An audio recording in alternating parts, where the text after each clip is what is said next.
A da li, gospodine Glišiću, tokom ovog sastanka može da se očekuje da će se govoriti i o pitanju rata na Bliskom istoku, zato što je poznat Erdoganov stav o ratu Izraela i Hamasa?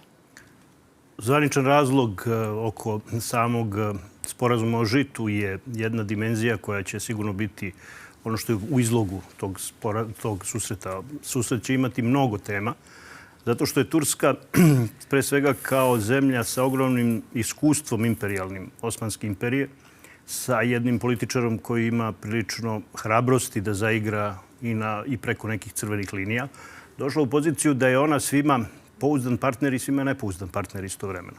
Ali ono što njih održava u celoj toj priči je njihova neophodnost. Znači, Rusiji su vrlo bitni zbog Bosfora i zbog te vrste sprečavanja ulaska NATO armade u samo Crno more. S druge strane, bitni su im i zbog svih tih turkojezičnih republika na tom delu gde se graniče sa Rusijom.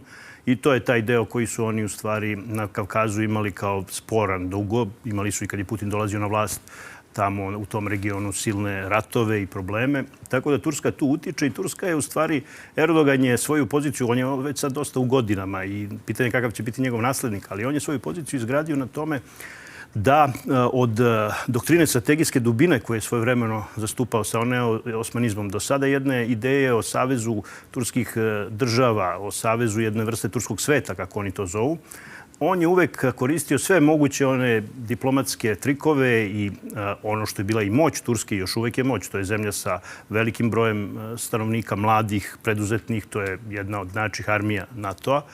Ali vrlo suverena u svojim odlukama i on je negde došao u poziciju da sada Putin s njim može da razgovara o mnogim temama koje se tiču i rata u Ukrajini i ono što se dešava na Bliskom istoku, ono što se dešava sa intervencijom protiv Huta. Znači, ceo jedan niz priča o kojima će moći da razgovaraju i da pregovaraju, da na kraju krajeva, iskreno kažem, i trguju. Da trguju u smislu koji je interes Turske, da ostane još uvek jedan vrlo važan igrač i NATO-u, i Rusiji, i BRICS-u, celom tom jednom svetu koji se pojavljuje kao alternativa političkom zapadu, a da u isto vreme zna da ne sme da ošteti Rusiju onoliko da više ne može od nje da traži neku vrstu podrške i usluge. Tako da ta ketmanska politika koju bi mi kad bi politiku gledali iz moralnog ugla doživjeli vrlo neprijatno, u stvari je suština igre među velikim igračima na tom polju, toj velikoj šahovskoj tabli koja se zove međunarodna politika. I to Turci znaju, nikad se nisu libili toga, imaju opravdanje strateško, jer na osnovu toga je Turska mnogo uticajnija nego što bi bila po matematičkim uzusima, što bi rekli. Kad pogledate, to je nekih 80 miliona ljudi ili možda više, možda grešim. To je jedna velika armija, ali nije to igrač koji bi mogao da igra na globalnom nivou supersila. Međutim, on, zahvaljujući konkretnoj situaciji igri, u toj konkretnoj situaciji dolazi u poziciju da Putin ipak njemu dolazi na noge u Ankaru. Naravno, to je poruka i onima koji se pozivaju na Međunarodni krivični sud da će ovde Putin biti više zaštićen nego recimo u Johannesburgu kada je trebao da dođe u Južnoafričku republiku. Tako da sve su to s jedne strane signali, ne možete se na Erdogana osloniti jer će uvek, ako mu je interes, da vas proda. Ali isto tako, mislim, ovo su možda preterani izrazi, ali slikovito opisuju njihovu političku poziciju. Ali isto tako, ako se poklope interesi, on će biti vrlo pouzdan saveznik, bilo da je to neko kome formalno pripada kao što je NATO ili nekome protiv koga je formalno u sukobu kao što je Rusija, a Turska nije u sukobu sa Rusijom. I to su pozicije koje daju mogućnost da ovo što ste vi pitali, pored ove teme koje je u izlogu, bit će sve teme koje se tiču linija sukoba sa NATO-om i Rusijom, jer skoro na svim tim tačkama Turska može bude posrednik. Ono što bi možda trebalo da nas zabrine, ili ne, to ćete nam vi reći, to je početak najveće, kažu, NATO vojne vežbe od 1998. godine, koja se događa sad, odnosno koja je počela juče, isplovljavanjem američkog vojnog broda koji je krenuo u plovidbu preko Atlantika ka teritoriji Alijansa u Evropi. Pa zašto se sad ova najveća vojna vežba NATO od te 1998. godine događa baš u ovom trenutku sada? Zato što očekuju poraz u Ukrajini i potrebno je pokazati da kada padne Ukrajina, kako će pasti i kada, to je drugo pitanje, ali očigledno neće moći pobedi u ovoj borbi sa Rusijom. Kada se to desi, oni moraju da pokažu da će se to zaustaviti samo na Ukrajini, da neće krenuti domino efekat.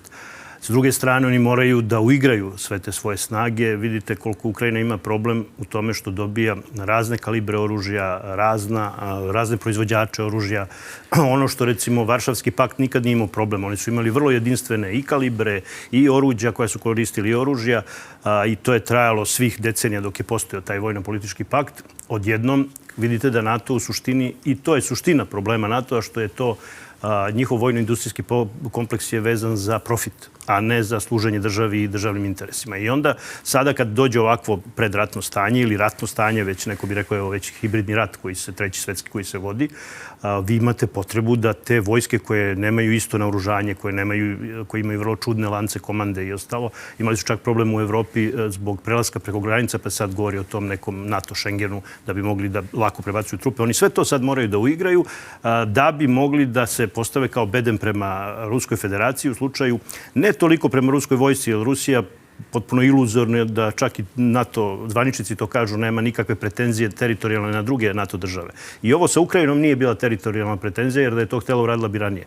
Ovo je problem njihove bezbednosti. Oni su neposredno pred specijalnu vojnu operaciju ili intervenciju u Ukrajini poslali poruku NATO gde su tražili da se sve redefiniše po pitanju ugrožavanja bezbednosti Rusije.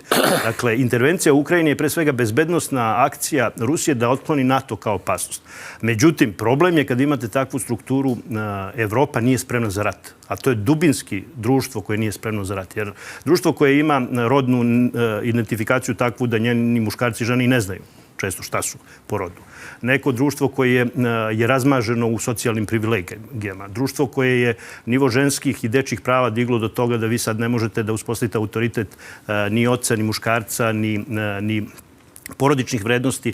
Takvo društvo ne može da da vojnika i ratnika. Vojnik i ratnik se daje iz jednog potpuno druge strukture društva. Ja mislim da evropska društva ne mogu ni da se vrate u taj mod i da zbog toga imaju veliki problem da se suprostave ipak jednoj tradicionalnijom društvu kakvo je rusko, iako i rusko društvo prilično nagriženo tim zapadnim vrednostima. Ali još uvek ima vojsku koju može da mobiliše. Dakle, mislim da je problem ovoga, pored taktičke potrebe da se uigraju njihove vojske, ima još jedna situacija, a to je da se digne svest u evropskim narodima o opasnosti velikog rata, da bi tom svešću, svesni su oni da ne mogu da militarizuju to društvo, ali mogu da kažu nemojte više da tražite privilegije kakve traže, subvencije kakve traže poljoprivrednici i ostalo, jer imate samo dve mogućnosti. Ili ćete da ratujete protiv Rusa, a znate koliko je to neprijatno, i da ginete i da ne možete ni da ih pobedite, ili ćete da plaćate nekog drugog da to radi. Sada to rade Ukrajinci, možda bi sutra to mogli Poljaci, ali morate da se odreknete kolača svoje socijalnog komfora da bi neko drugi ratovao za vas. Da biste to shvatili, mora postoje veliki manevri, mora postoji ta priča da se zvecka oružjem, da jednostavno se dovede u tu situaciju. Sad, naravno, tu ima i više dimenzija. Ovo je jedan kroki, što bi rekli svega toga. Ima jedna dimenzija za koju ja ne znam da li su evropski narodi svesni, i to je lepo rekla Vesna Knežević u jednom svom tekstu, Nemačka je lečeni militarista. I kad god dođu u ovakve probleme, ona najgori način izlaska iz problema nađe kroz militarizaciju. A sada je NATO militarizuje. Tako da ne znam u tome svemu kuda će to sve voditi. Ne znam kako će se, recimo, Poljaci osjećati zbog toga, pa i Francuzi i svi oni koji su imali problem sa militarističkom Nemačkom i u Prvom i Drugom svetskom ratu. Dakle, taj lečeni militarista se naoružava ozbiljno. Nema još uvijek potencijal u svom društvu da proizvede ratnika koji će biti spreman da ide Drang nach Osten. S druge strane, isto dobra stvar, i Nemci su nešto naučili. Njihove suverenističke snage, to je alternativa za Nemačku, prvi put, posle celog 20. veka pa i 19. nema antiruskih resentiman. Do sada, kad god su se javljale nove populističke desne snage u Nemačkoj, uvek ste imali pre svega okretanje ka Rusiji, potreba se sa Rusijom ratuje. Sada prvi put vi imate jednu takvu političku opciju koja kaže ne, sa Rusijom ne treba ratovati, mi moramo da skinemo omču s vrata koji nam je Vašington stavio. Tako da su stvari mnogo drugčije nego što su bile. Postmoderni svet je drugčiji, ali je problem što, znate, kad krene tuča, može se desiti da po starim šablonima arhetipski ljudi reaguju, a ovo više nije vreme kada se to završavalo sa avionima, tenkovima, topovima. Ovo je, ne daj Bože, vreme kada nuklearne bojeve glave mogu da lete. Kada smo kod situacije... I evo za kraj da nam kažete, gospodine Glišiću, možete i gospodin Đokiću vi da prokomentarišete odnos Valerije Zalužnog i Volodymyra Zelenskog. Zbog čega zapravo Zelenski smenjuje Zalužnog? Neko mora da snosi odgovornost za tu veliku pogibiju i dosadašnje poraze ukrajinske vojske na frontu, koji naravno nisu spektakularni, pre svega zato što je Rusija izabrala jednu strategiju istrpljivanja.